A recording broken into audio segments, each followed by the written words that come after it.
Week 20, first grade. Teachers, we're going to have live animals in the classroom today. What I have is what's called superworms, and that's a lot like a mealworm. They're just a lot bigger. You can see them moving around there.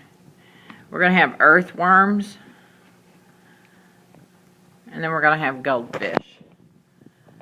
So what I have done is created you a little scientific worksheet right here. What the kids will do is they're going to take a superworm, and it works really good if they'll lay their magnifying glasses this way over the top of him, and that way they can observe him without him crawling off. They need to count how many legs he has on each side and draw it on that paper. Does he have any antenna? How many? And draw it on their paper. Then I asked them to look at the head and what color is his head, and you see that it's dark. So I asked them to color in his head. What color is his tail? Since it's first grade, they can go ahead and make the stripes on his body and get those colored in. Then we're going to measure him. And I will tell you, it's not the easiest thing to measure, but we have these little inchworm blocks. And we can kind of stretch him out here and see how many blocks he takes up. And I know this is not the best video in the world because I don't have my stand on my iPad. But you see he's 2 blocks long. So they can put 2 right there, how long. Another thing we're going to do, we're going to add this that kindergarten didn't do, is we're going to find his mass. So we've got our balance. I've got the worm on one side. And I'm going to see how much, looks like he has a mass of 1 gram. So that works out well. So they can put 1, oops, there was 2 in there, I'm sorry. I didn't know they were hooked together. So let's see.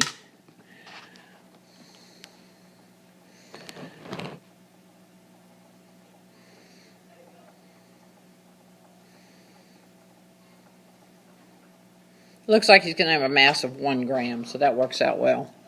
So we're going to have 2 inches long and a mass of 1 gram. And make observations on the superworm. You know, he's going to feel a lot different than that old earthworm.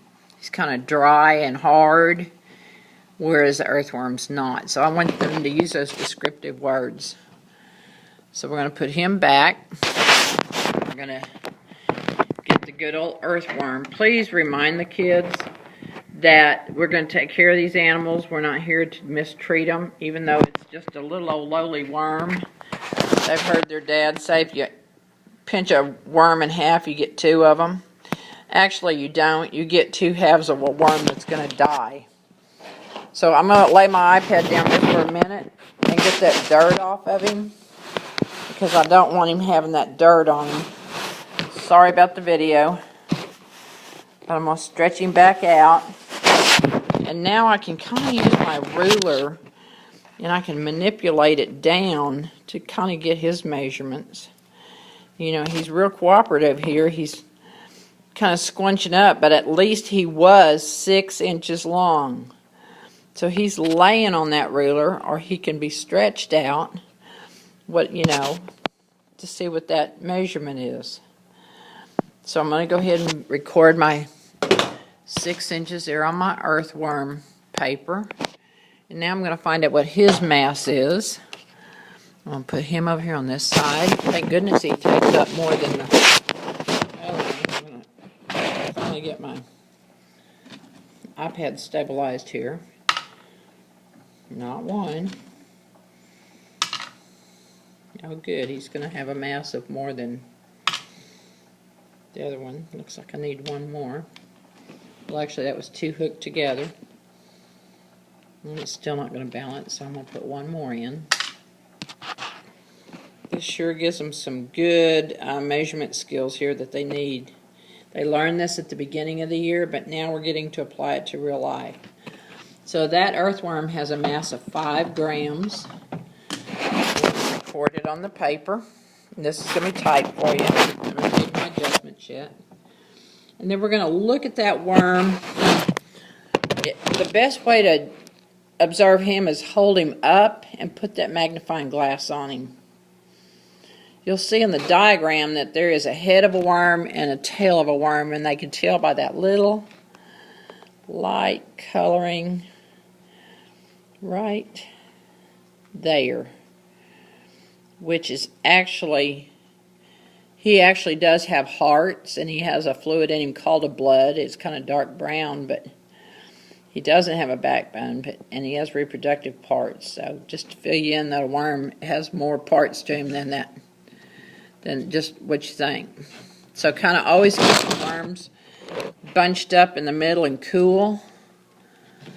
I might get some cups and put over them. So we're making those observations. Now let's move to the fish. Fish is a pretty complex animal. Get to the edge of my table here. Focus in on him. He's complex. He's a vertebrate. He's cold-blooded. He has a backbone, ribs. He has all functioning organs. He doesn't have lungs like we do, but you can see a good picture of his gills there, moving back and forth and getting oxygen out of the water. And that is the place of exchange at his gills where it puts oxygen into his body. Had a little trouble with kindergarten doing a picture that was not a cartoon. They wanted to draw him with a smiley face and hair and everything. And what I was asking the kids to do is, what do you actually see? What does his fin look like? Draw it. What does his tail fin look like? On my little cartoon drawing I gave you, his fin does not look like that, so fix it. When you look down on him in the water, you'll see he has fins on both sides that kids are not aware of. And then you can kind of see how his eyes bubble out. I'm hoping that first grade gets those observations a little better. On his measurement, what I did was I just picked up, I said, is that fish two of these? Like if I put two up here, is the fish longer than that? And they all agreed no, so he could be around 2 inches. He's actually not quite 2 inches.